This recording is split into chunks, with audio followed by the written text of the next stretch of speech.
Em nome do Pai, do Filho e do Espírito Santo. Amém. Vinde, Espírito Santo, enchei os corações dos vossos fiéis e acendei neles o fogo do vosso amor. Enviai o vosso Espírito e tudo será criado e renovareis a face da terra. Oremos, ó Deus, que instruíste os corações dos vossos fiéis com a luz do Espírito Santo. Fazei que apreciemos retamente todas as coisas, segundo o mesmo Espírito, e gozemos sempre da sua consolação. Por Cristo Senhor nosso. Amém. Pai nosso que estais no céu, santificado seja vosso nome. Venha a nós o vosso reino, seja feita a vossa vontade, assim na terra como no céu. O pão nosso de cada dia dai-nos hoje, perdoai-nos as nossas ofensas, assim como nós perdoamos a quem nos tem ofendido, e não nos deixeis cair em tentação, mas livrai-nos do mal. Amém.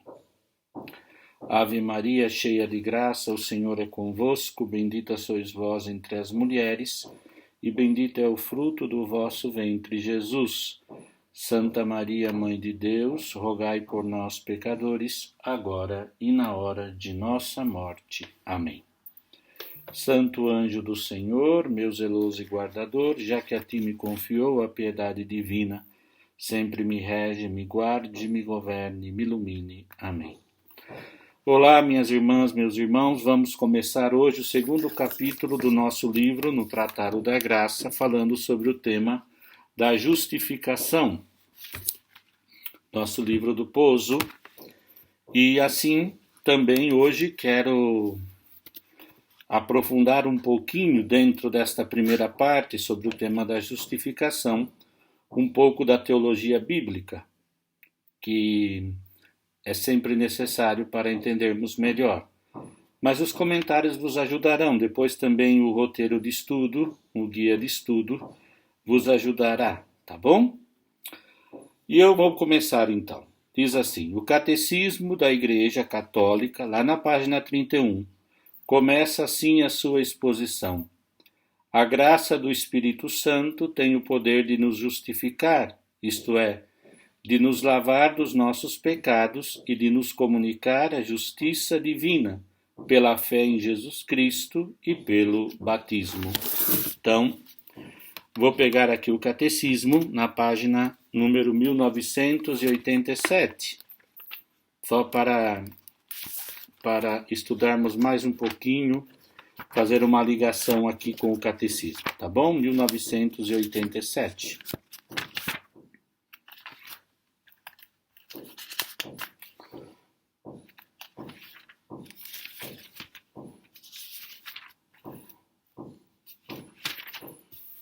Aqui está, desculpem a demora. Diz assim: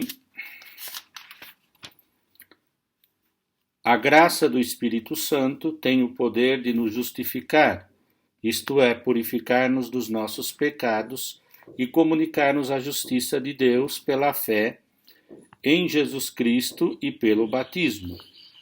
Romanos 6, 8, 11. Se morremos com Cristo, temos fé de que também viveremos com Ele, sabendo que Cristo, uma vez ressuscitado dentre os mortos, já não morre. A morte não tem domínio sobre ele, porque morrendo ele morreu para o pecado uma vez por todas. Vivendo ele vive para Deus. Assim também, vós, considerai-vos mortos para o pecado e vivos para Deus em Jesus Cristo. E o número subsequente diz: pelo poder do Espírito Santo, participamos da paixão de Cristo, morrendo para o pecado e da ressurreição, nascendo para uma vida nova. Somos membros de seu corpo, que é a Igreja, os sarmentos enxertados na videira, que é Ele mesmo. E aqui tem cita, logo em seguida, Santo Atanásio, que diz: pelo Espírito temos parte com Deus. Pela participação do Espírito, nós nos tornamos participantes da natureza divina. Por isso, aqueles em quem o Espírito habita são divinizados. Então, aqui vocês só li um pouquinho mais para ter um pouco de visão de conjunto, que nós veremos ao longo desse processo do tratado. Na Sagrada Escritura, a palavra justiça, dela deriva a justificação. Aparece muitas vezes e, na sua significação mais profunda, tem uma estreita relação com a santidade e salvação. Um lembrete, eu gosto muito do hebraico também, sabem vocês que no hebraico, uma língua pobre de algumas palavras, se usam outras palavras. Então, Sedec. Pensa em Sedex, tira o X do fim, coloca o C. Significa justo e santo. E eu já expliquei para vocês também em outras aulas que essa questão é muito profunda, porque justo é aquele que é ajustado e ao mesmo tempo se ajusta a Deus. Então, quando fala que São José era um homem justo, porque ele foi ajustado, chamado por Deus para uma missão, e ele se ajustou, se adequou a essa missão. Então, por isso que a palavra Sedec, justiça, significa justificação, salvação, santificação, santidade e etc. E, na outro parágrafo, o autor diz: a justificação é uma ação salvadora de Deus, uma mudança que Deus realiza no homem, que começa com o perdão dos pecados e culmina com a santificação ou comunicação da justiça de Deus. Entender essa mudança requer, em primeiro lugar, tomar consciência do estado inicial, isto é, da condição do homem que se afastou de Deus voluntariamente pelo pecado pessoal e que por isso carece da vida da graça divina. Vive em pecado.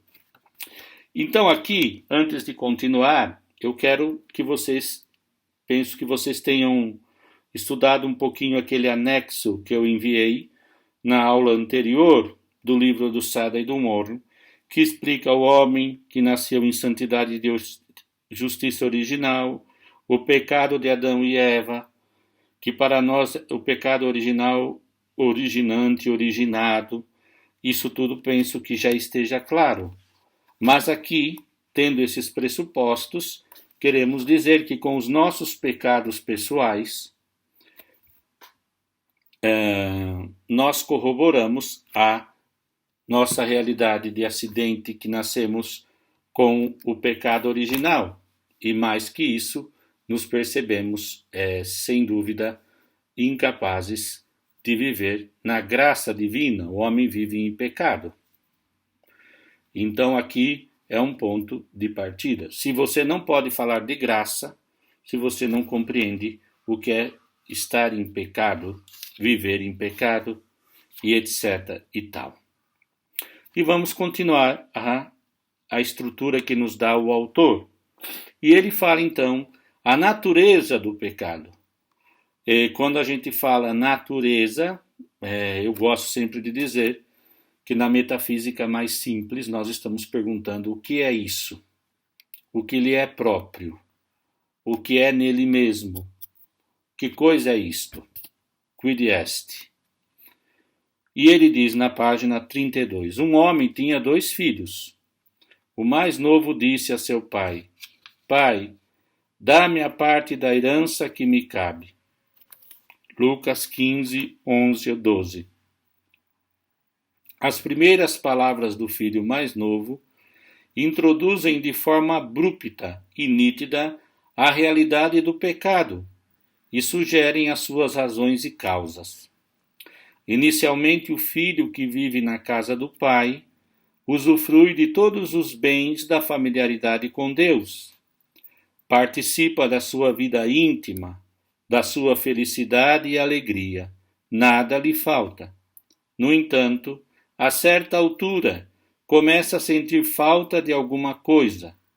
No fundo, é o desejo de ocupar o lugar de seu pai, ter o poder de marcar a ordem da sua vida e estabelecer os valores que hão de reger. Ao princípio, talvez seja só uma divagação do pensamento, depois converte-se numa possibilidade que vai ganhando força progressivamente no seu coração, ao mesmo tempo que o amor ao Pai se torna mais fraco. O conhecimento gostoso dos mistérios de Deus obscurece-se enquanto os outros bens adquirem cada vez mais brilho.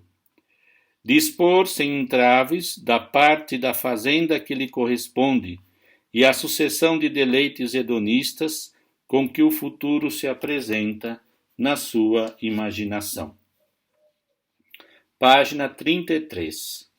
Chega o momento em que a inteligência fica convencida por estes novos bens para os quais o coração se inclina, ante a perda de atração pela vida na casa do Pai, e a decisão voluntária acaba por se produzir lamentavelmente. O conjunto de razões que influem pode ser complexo ou bastante simples. Pode percorrer um longo período de vacilações ou decidir-se num instante. Em qualquer dos casos, há um momento em que a liberdade se inclina para o objeto, que uma inteligência mal orientada lhe apresenta como mais desejável. Vê-se claramente como o pecado é um abandono de Deus, motivado pela preferência desordenada de algo. Aversio a Deus et conversio ad criaturas. Não é uma ação neutra, asséptica, pelo simples fato de que na intenção não esteja diretamente implícito ofender a Deus. É sempre faltar ao amor verdadeiro para com Deus, por um apego perverso a certos bens temporais. O Catecismo da Igreja Católica destaca a sua malícia num parágrafo muito completo. O pecado é contra o amor que Deus nos tem e afasta dele os nossos corações. Eu vou pegar o original aqui, porque aqui está, você viu que está cortado, está alguns temas aqui. 1850, é isso? Sim, 1850.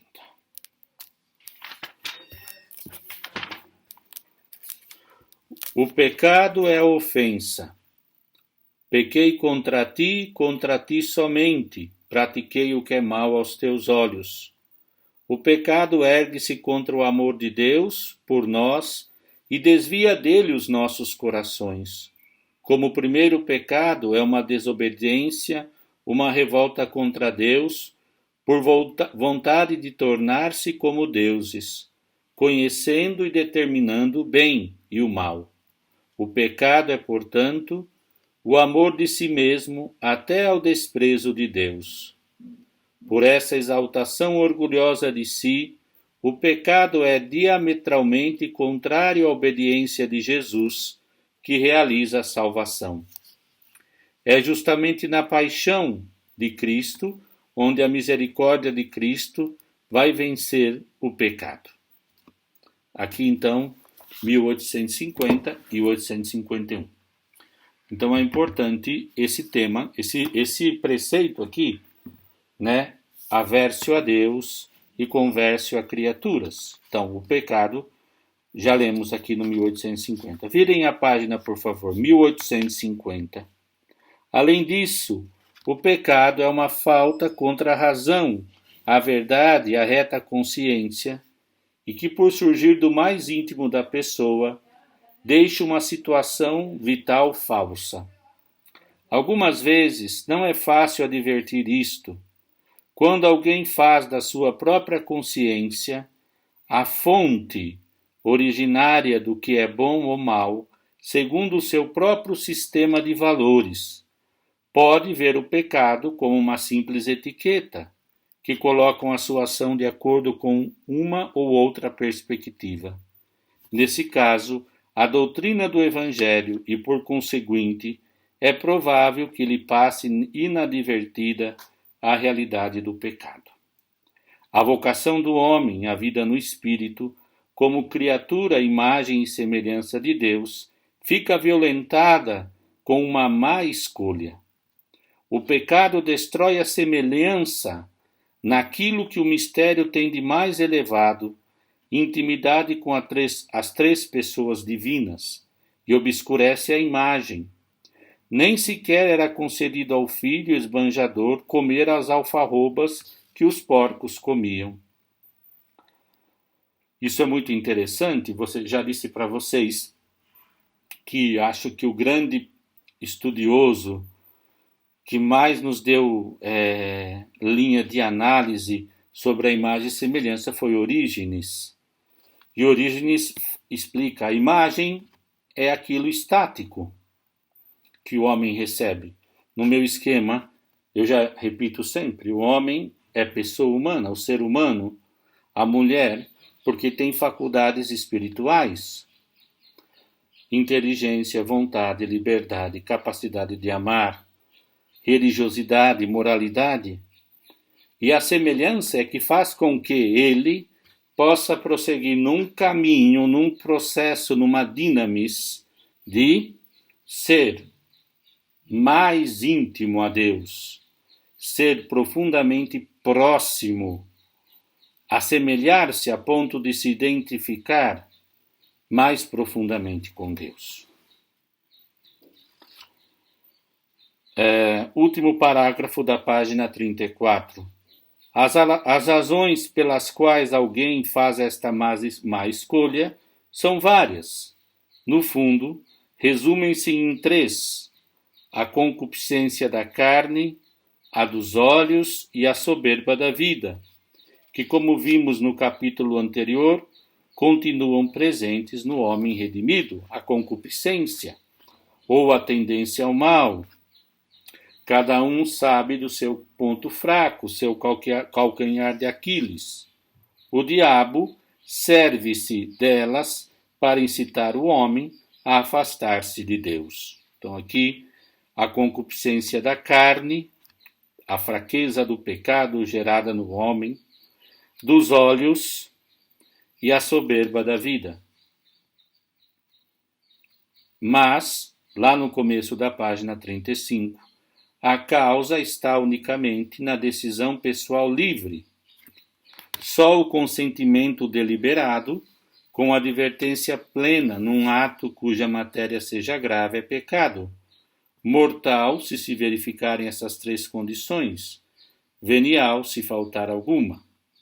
Isso é matéria mais de teologia moral, mas o que é um pecado mortal? A matéria seja grave, ou seja, que seja positivada nos 10 mandamentos.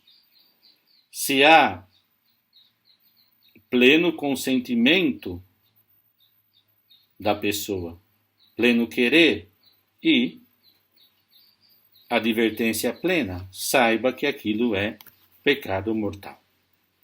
Consequências. Vamos lá, gente. Consequências. Vamos lá. Depois de haver gastado tudo, página 35, tá? Houve uma grande fome por aquela região e ele começou a passar privações. Foi então ligar-se a um dos habitantes daquela região, o qual mandou para seus campos guardar porcos. Bem desejava ele encher o ventre com as alfarrobas que os porcos comiam, mas ninguém las dava. A verdadeira face do pecado cedo aparece. A satisfação que promete é efêmera e limitada. Naquela região, longe de Deus, os bens são relativos e terminam. O coração humano, que está feito para Deus, começa a passar necessidades, porque só o pode preencher aquilo que procede dele. E aquele que recusou servir o Pai tem de servir um senhor alheio, que lhe impõe umas condições ignominiosas. É a escravidão do pecado. O homem lançou-se nela e agora não pode sair somente com as suas forças. Ficou sem recursos. Só lhe resta a possibilidade de que intervenha alguém mais poderoso do que o seu atual Senhor e o resgate. Isso vai fazer o Pai, com seu amor misericordioso, sair ao encontro do homem pecador e começar a obra da justificação. Jesus revelou claramente: ninguém pode vir a mim se o Pai que me enviou o não atrair. João 6:4. Então aqui, apenas em linhas gerais, falamos da natureza do pecado, né, para entender o que é ser justificado, ser santificado por Deus. Depois, aqui, na página 36, o autor prossegue. Quem é o autor da justificação? A justificação é obra de Deus, comum a 3 pessoas divinas. Realiza-se segundo uma ordem que manifesta a estrutura trinitária da graça e pode expressar-se de diversas formas. Assim, no catecismo pode ler-se: a justificação é, número 1994, a obra mais excelente do amor de Deus, manifestada em Cristo Jesus e concedida pelo Espírito Santo. E ele diz aqui, pode-se dizer de outra forma, manifestando a mesma disposição trinitária. Lembra do Tratado da Trindade? Jesus Cristo mereceu para nós a justificação com a sua paixão. O Espírito Santo concede-nos que possamos participar da paixão e da ressurreição, começando pelo batismo, que nos faz membros do corpo de Cristo. Ao estar enxertados em Cristo, somos filhos do Pai. E aqui ele inverte, né? Ele parte mais do elemento da cristologia, da pneumatologia, para falar que em Cristo somos da família de Deus Pai. Na Sagrada Escritura e, por conseguinte, na teologia... Espera aí, eu vou fechar a janela aqui que está chovendo.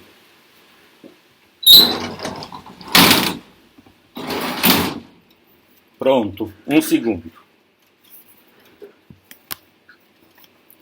Página 37. Na Sagrada Escritura e, por conseguinte, na teologia, encontram-se outras expressões.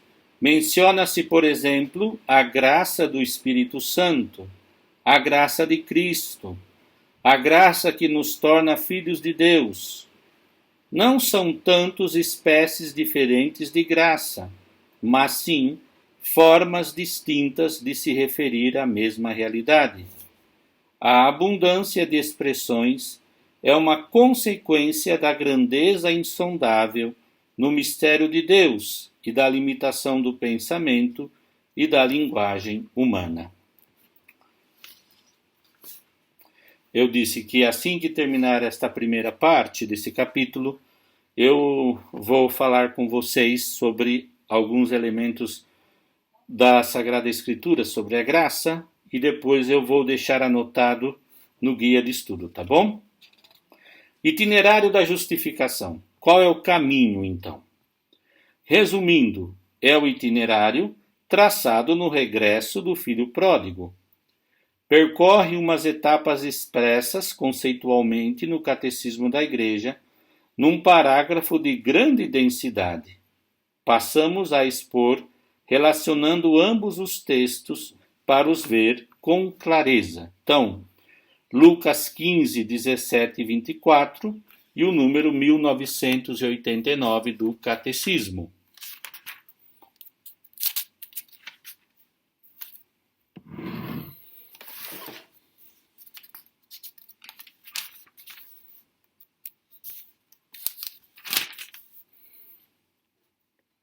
Diz assim, 1989 do Catecismo: a primeira obra da graça do Espírito Santo é a conversão, que opera a justificação, segundo o anúncio de Jesus no princípio do Evangelho. Arrependei-vos e crede no Evangelho. Então aqui é o primeiro ponto. Lá, item A, página 37. Então caiu em si e disse: quantos jornaleiros do meu pai têm pão com fartura, e eu morro aqui de fome? Vou ter com meu pai e digo-lhe: Pai, pequei contra o céu e para contigo. Já não sou digno de chamar-te meu filho. Trata-me como um dos teus jornaleiros.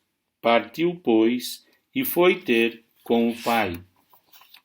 A mudança interior que começou a verificar-se no filho resume-se assim: sobre a moção da graça, o homem volta-se para Deus e desvia-se do pecado. O reconhecimento do pecado diante do Pai encontra o perdão. Estando ele ainda longe, viu o Pai, encheu-se de compaixão e correu a lançar-lhe o pescoço beijando-o. E o filho acolhe o perdão e a justiça do alto. A justificação comporta, portanto, a remissão dos pecados. Disse o pai aos seus criados: trazei-o depressa, o fato melhor, o paletó, a vestimenta melhor e vestilho, pondo-lhe um anel na mão e calçado nos pés. Trazei o vitelo gordo e matai-o, e comamos em festa, porque este meu filho estava morto e voltou à vida. Estava perdido e encontrou-se, e começaram com a festa. O itinerário da justificação conclui-se com a santificação e a renovação do homem interior. Em seguida, vamos estudar separadamente as etapas do itinerário. Isso. Mas agora, como eu falava, necessidade prévia da graça, e nós vamos deixar para a próxima aula, que agora eu quero, para não nos perdermos aqui, ler algumas coisas, alguns pontos da Sagrada Escritura. Alguns temas, né? Gente, não se preocupem, no guia de estudo vocês vão ter a citação e uma palavra-chave para estudar e se relembrar do que eu tenho falado, tá bom? Então,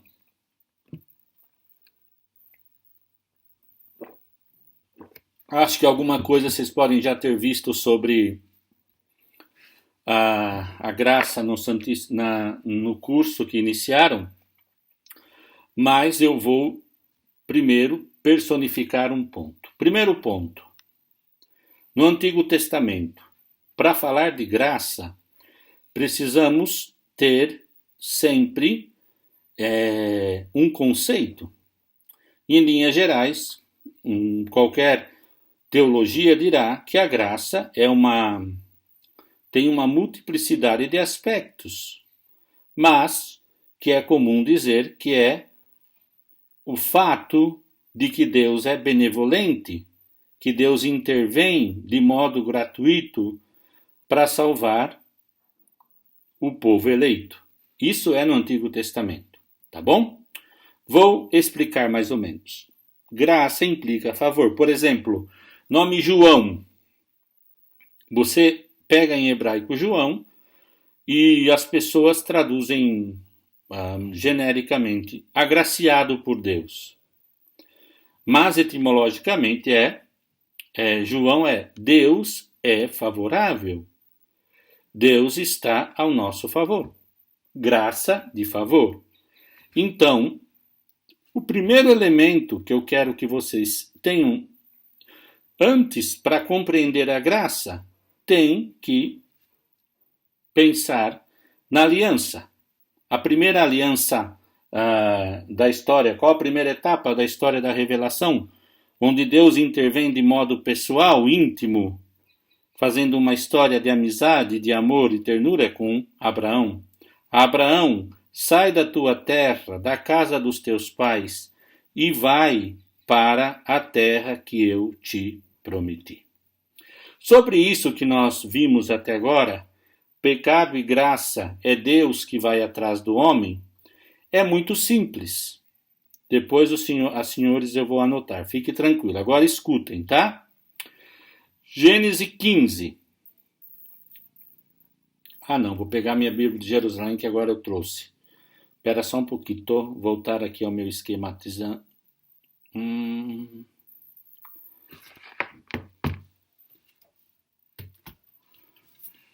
Gênesis 15.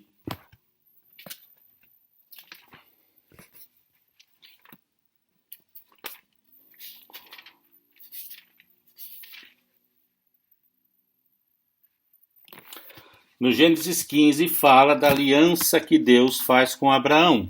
E diz assim, do 12 em seguinte, então eles fazem uma aliança, a moda antiga. Corta os animais, eles têm que passar no meio dos animais, dizendo, se alguém descumprir a aliança que selamos, uma das partes, que aconteça isso com quem fez isto, quem não cumpriu. No número 12 ao 16 diz, quando o sol ia se pôr, um torpor caiu sobre Abraão, e eis que foi tomado de grande pavor. E Yahvé disse a Abraão, sabe com certeza que teus descendentes serão estrangeiros numa terra que não será a deles. Lá eles serão escravos, serão oprimidos durante 400 anos. Mas eu julgarei a nação a qual serão sujeitos, e em seguida sairão com grandes bens. Quanto a ti, em paz, irás para os teus pais, serás sepultado numa velhice feliz. É na 4ª geração que eles voltarão para cá, porque, até lá, a iniquidade dos amorreus não terá atingido o seu cúmulo. 17 agora. Quando o sol se pôs, estenderam-se as trevas, e eis que uma fogueira fumegante e uma tocha de fogo passaram entre os animais divididos. Naquele dia, Yahvé estabeleceu uma aliança com Abraão nestes termos. À tua posteridade darei esta terra, do rio do Egito até o grande rio, o rio Eufrates. Os quenitas, os cenezeus, etc, etc e tal. Uma fogueira fumegante passou. Ninguém pôs fogo. Foi Yahvé que mandou. Quer dizer, dizendo para Abraão, eu me responsabilizo gratuitamente da aliança. Você não é capaz de cumpri-la por si mesmo. Sou eu que te ajudarei a cumprir. Primeiro elemento. Então, a aliança, tá bom? Depois, nós vamos ver nos profetas, por exemplo, Oséias 2:21. Se vocês quiserem anotar, mas depois eu vou colocar para estudar, viu? Meditar e relacionar. Oséias 2:21. Espera aí, tomar e perdi. Aqui, profetas. Provérbios, Oséias.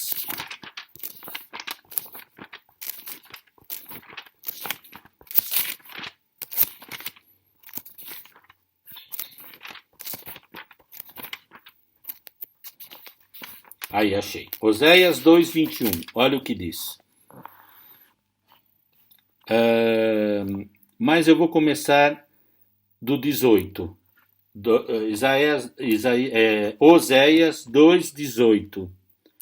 Acontecerá naquele dia, o oráculo de Yahvé, que me chamarás meu marido, e não mais me chamarás meu Baal, mal traduzido, porque marido e Baal são sinônimos. A Bíblia de Jerusalém não tomou cuidado de traduzir certinho meu esposo. Vou explicar por quê, o próprio texto vai demonstrar aqui. Afastarei de seus lábios os nomes dos Baais, para que não sejam mais lembrados por seus nomes. Farei em favor deles naquele dia um pacto com os animais do campo, com as aves do céu e com os répteis da terra. Exterminarei da face da terra o arco, a espada e a guerra. Fá-los-ei repousar com segurança. Eu te desposarei, olha, a mim para sempre. Eu te desposarei para mim na justiça e no direito, no amor e na ternura. Eu te desposarei a mim na fidelidade e conhecerás a Yahvé.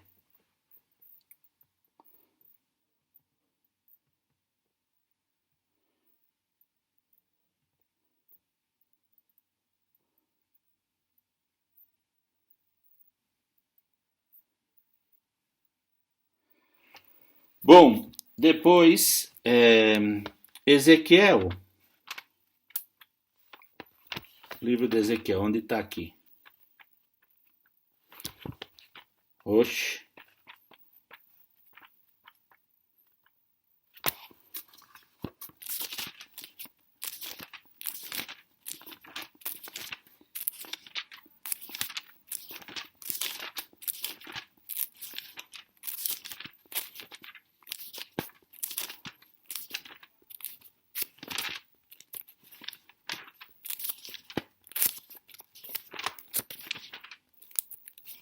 Ezequiel. Primeiro, Ezequiel 33, 19. Ezequiel 33, 19, diz assim: Por outra parte, quando o ímpio se converter de sua impiedade, praticando o direito e a justiça, viverá por estas coisas. Fala da conversão. Mas aqui, Ezequiel 34, 6, tem uma frase, um texto muito lindo.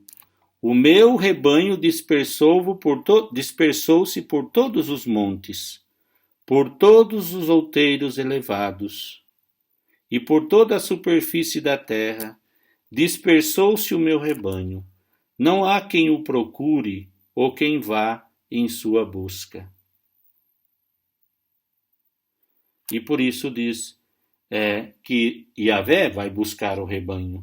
O homem não pode por si mesmo. Ninguém liga mais para esse povo perdido. É a situação.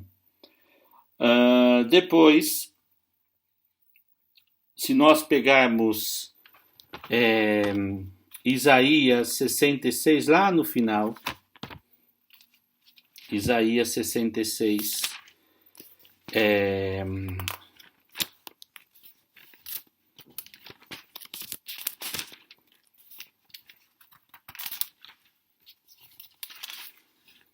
Isaías 66 fala dessa salvação, dessa aliança, de um modo pleno. Sim, 66, 22. Diz assim: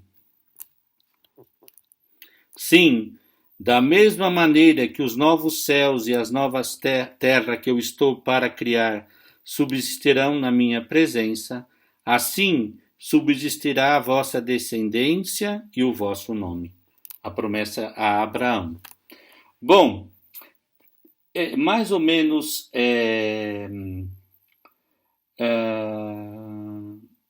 termos técnicos que nós temos daí. Eu já escrevi até no quadro para vocês no curso ai meu Deus, da Trindade. Mas, por exemplo, para entender palavras importantes, termos centrais, resede, que é a aliança, teologia da aliança, e resede, o conceito central para exprimir a realidade da aliança. Depois nós temos também aquilo que eu já falava, Haramim, não é? Útero de misericórdia. Deus é misericordioso porque Ele refaz, regenera o homem que pecou. Então, nesse tema é muito importante a gente estudar. Mas depois eu vou deixar um guia de estudo, tá bom? Com essas 2 ou 3 citações. E mais uma aqui, que eu estava me esquecendo, tá? Que é um pouco legal de estudar. Vamos ver, Ezequiel 33:19, que nós já lemos, mas eu queria ler de novo para comentar no original.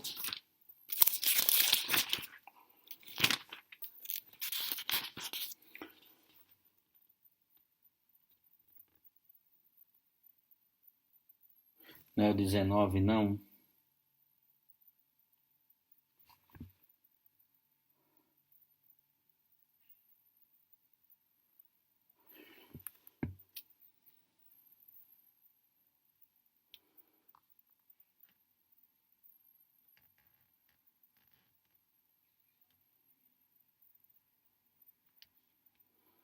Diz assim: os filhos do teu povo dizem, a maneira do agir do Senhor não está certa. E depois ele fala, eu julgarei a cada um conforme o seu comportamento. Mas não é esse texto, não. Eu anotei errado, gente. Mas eu vou achar aqui. Peraí. E já vou falar para vocês.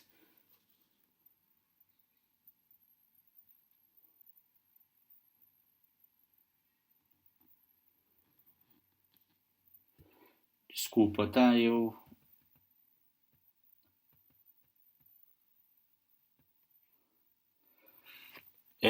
Mas não importa. Esse texto já é tirado do Salmo 89. Não sei porque eu anotei isso, mas tá bom.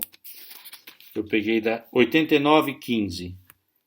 Justiça e direito são a base do seu trono. Amor e verdade precedem a tua face. Esse conceito aqui, amor e verdade, pode ser entendido como graça. E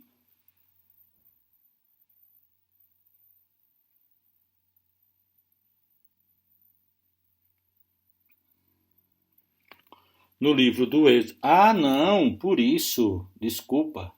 Não é EZ, é S. Êxodo 34:6. Eita. Êxodo 34:6. Vamos pegar aqui o livro do Êxodo.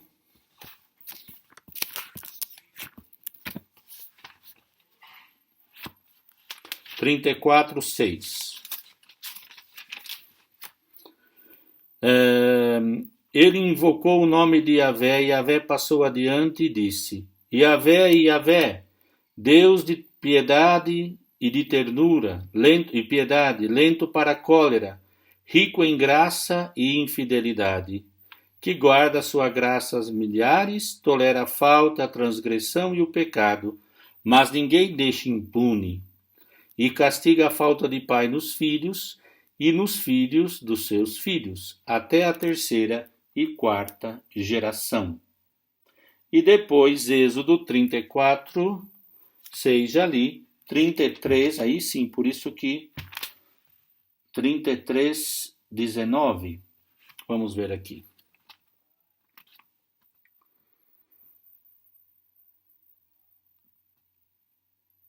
Olha só. Terei piedade de quem eu quiser ter piedade, e terei compaixão de quem eu quiser ter compaixão.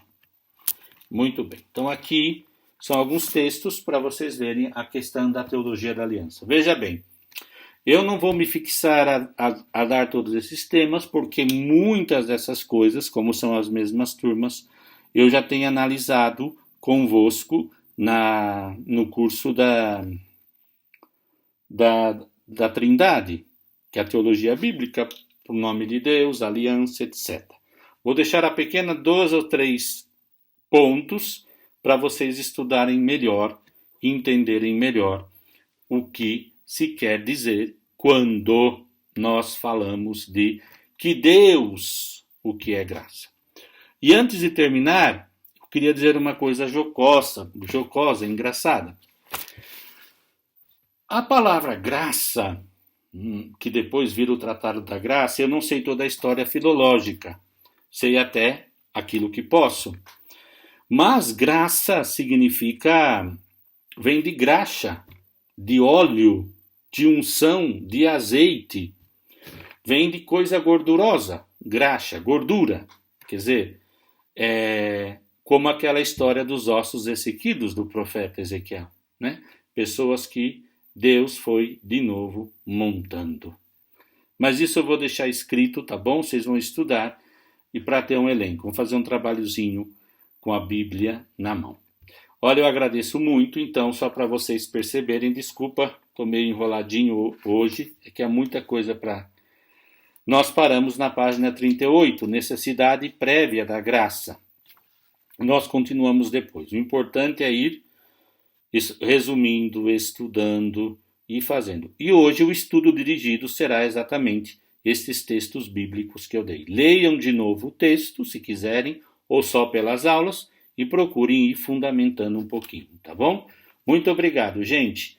Se Deus quiser, nós vamos chegar lá. Muita paz, muita força, paz e bem. Nossa Senhora cuide de nós. Tchau.